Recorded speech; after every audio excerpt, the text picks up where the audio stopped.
aerosols are different as far as their angstrom exponents is concerned. There was an industrial disaster in 2010 in Hungary.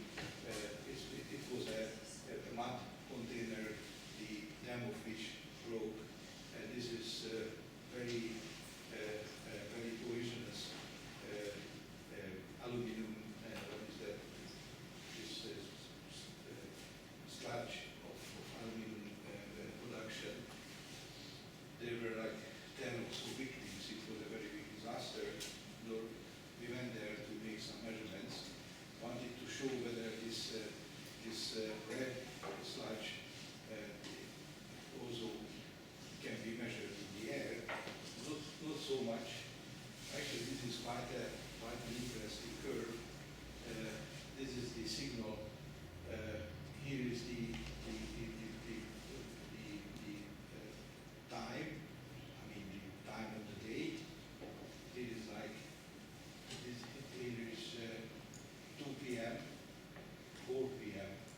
You see, in the morning time there is a very low level relatively low level of aerosols. Then around 4 o'clock people come home and start to eat. Then the aerosol concentration goes up very rapidly. Then here you see, of course in the Hungarian TV program, 8 o'clock starts the film. So the people are putting some wood on the fire and go to see the film. And here it's 10 o'clock. Normally they put some logs for the night and then go to sleep. So at around 10 o'clock there is still another spike, and you see the whole wavelength you can practically see. So measuring the aerosol, you can actually tell the life of a village in Hungary. So you can tell what people are doing. In any case, the problem with these curves are that we have seen that only during the morning hours is the background pollution is low enough to show the presence of this other component. Otherwise, unfortunately, the soot is much too high, the soot contamination. Then, of course, once you can measure soot in the air, why don't you try to measure it at the tailpipe? Of course, it is to tell simply tailpipe is not very telling, because it's a different story whether you are measuring here, or actually in the ambient air, because you have here normally smaller clusters. Then, as the exhaust cools down, the size of these particle clusters, these are actually carbon particles or graphite particles. The carbon, the size will increase, and eventually it can absorb some aromatic components. So basically, the spectral dependence of the carbon particles in the tailpipe can be seen like this. Then in air, which actually means that the size of the clusters increased, and then if you have some aromatic addition, then in the UV the absorption goes up.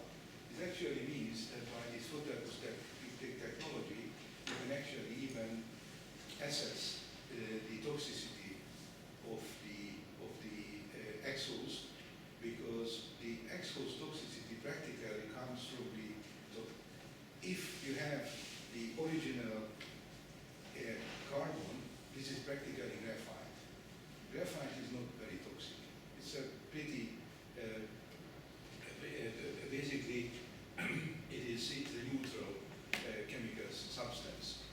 But if you have a small particle, graphite particle, that actually has already absorbed, like benzene, toluene or something, then it's, of course, the toxicity very drastically increases. And it turns out that if you add biodiesel, then first of all, in some processes, biodiesel still has these aromatic compounds, which actually makes the exhaust, the soot, emitted by a mixture of synthetic and biodiesel, increasingly toxic. This is exactly what we have measured. This is a relatively recent publication here. It's immaterial about this, that actually means that the engine was running under different conditions, but here we measure the toxicity, and you clearly see that the toxicity increasing. This is the mixing rate of biodiesel. So basically, if you add more and more biodiesel, the toxicity very rapidly increases. So we don't want to say that don't use biodiesel, but be careful, because it is much more than measuring the mass concentration of soot in air. There are some other parameters that you have to measure. In any case, it tells you that the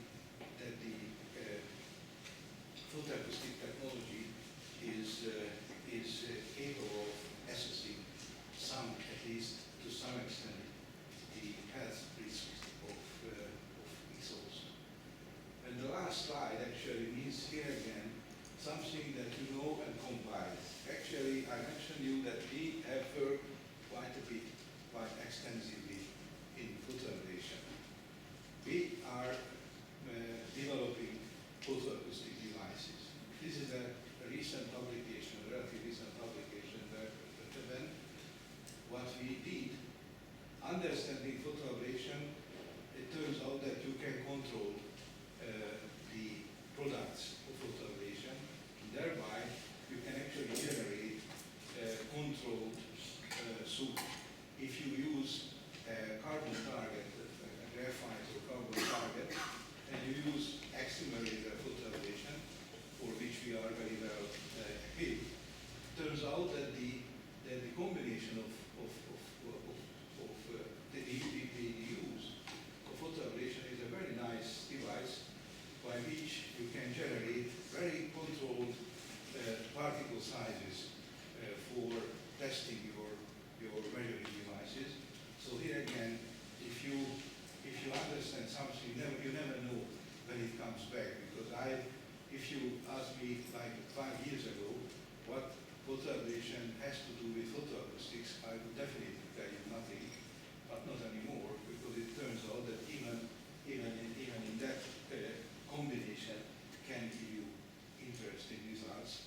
And I believe that was the last slide, so thank you for your attention. Okay, here is the calibration curve, but then thank you for your attention.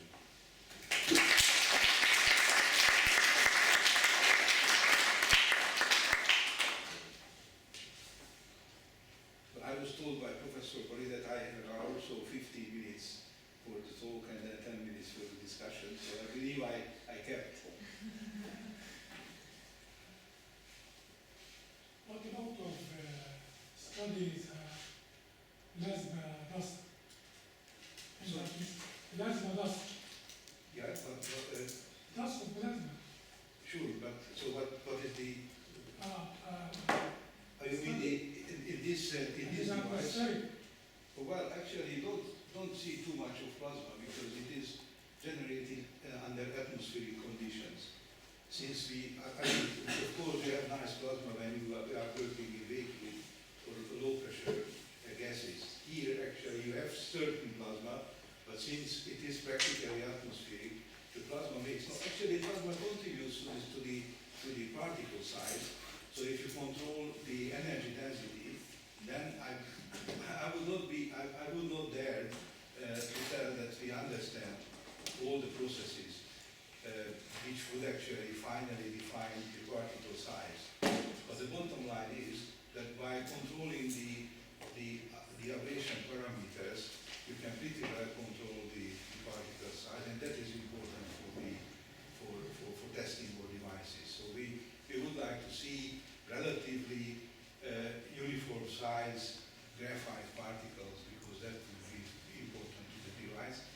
is what we can achieve. But I know that ablation is a pretty complicated process if you go into details. And of course, there is some plasma, but we don't know what is happening. But anyway, since we are working under atmospheric pressure, that is not so important perhaps.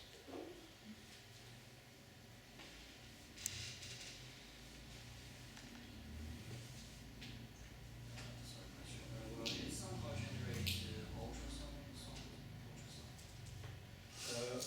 Yeah, of course you can increase. So there is no, there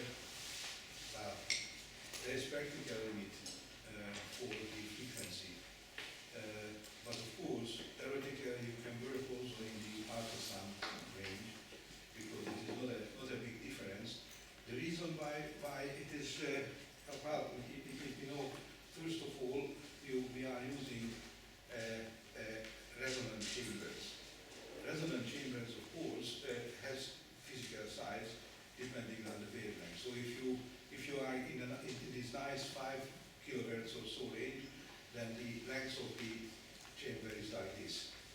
If you go to 50 kilohertz, then it becomes, of course, a factor of 10 less, which might not be so good. On the other hand, we are using in these devices relatively cheap microphones, pretty cheap microphones in fact, but these are again for the audible frequency because people of course invested much development into microphones that are for recording voice, and of course the technology is very available and straightforward, so this couple of kilohertz is practically very suitable, but there is no theoretical limit. It could be less, then it will be inconveniently big, it could be small, and of course after above a certain frequency the absorption of the sound in air is of course increasing. So, but whether a factor of 2 or so is not a big difference, so it could be 5 but also 10 kilohertz. It would not be a big, not big deal.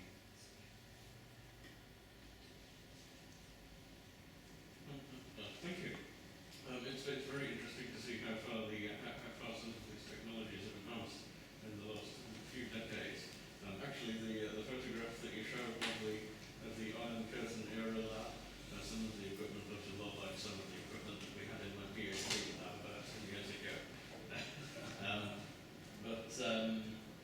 So from my point of view, probably some of the biggest advances that have been made in instrumentation recently have come from high-speed electronics and computerization, so that you very often now will simply buy equipment that you can plug into a computer if you want to say you will need to, you will need to control it through a computer interface rather than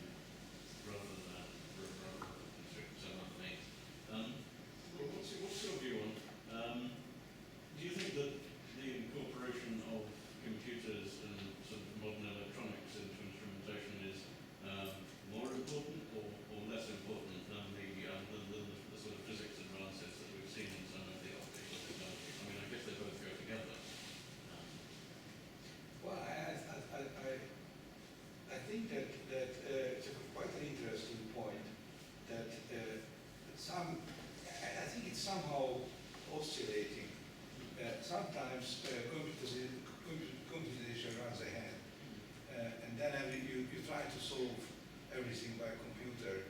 Actually, the idea of this tomographic microscope came from the fact that Miklos and I had an industrial project for General Electric where we had to understand actually X-rays and tomography.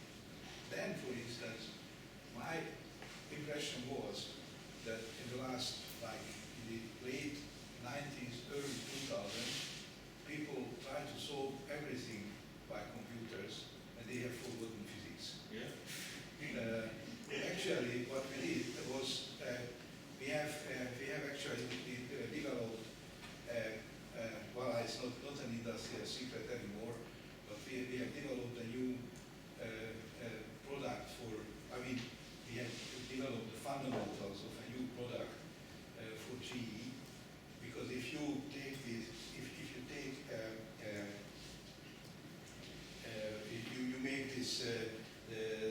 start is you are bringing in stents to open up the vessels around your heart. Then, of course, you have these fluoro images. And when the medical doctor turns on the device, and the guy is behind it, it gives the doctor a proposed value for exposure that he will not try it with some very funny value. So this was, I mean, there was something that gives you an estimation what kind of exposure from your X-ray tube is needed. And actually, the earlier product was based fully on fitting functions to some data. No physics at all. The only thing what we did was a student of ours developed some Monte Carlo simulations, simply just go back to physics. What is happening with the X-ray that goes through the patient? People have totally forgotten this. And of course, if you are fitting functions several times, at the end it could be actually totally erroneous. I mean, we have no control because if you have bad luck and errors are somehow multiplying each other, then of course it could lead you anywhere. So the simple trick was to go back to physics and try to understand what the X-rays are doing when they go through your body. So I believe that this is typical. That sometimes there are some good solutions, new computer, of course, then we can do it much faster, fine, we are all happy. But then you try to do everything by computer, and then it turns out that the good old physics sometimes helps you. And I pretty much, I believe that this is also, in a certain way, through considering high-resolution microscopy. That of course, without the new cameras and without the electronics, it is not possible. But then you can generate very nice artifacts. So from time to time, you better sit down and think about it and try to use physics.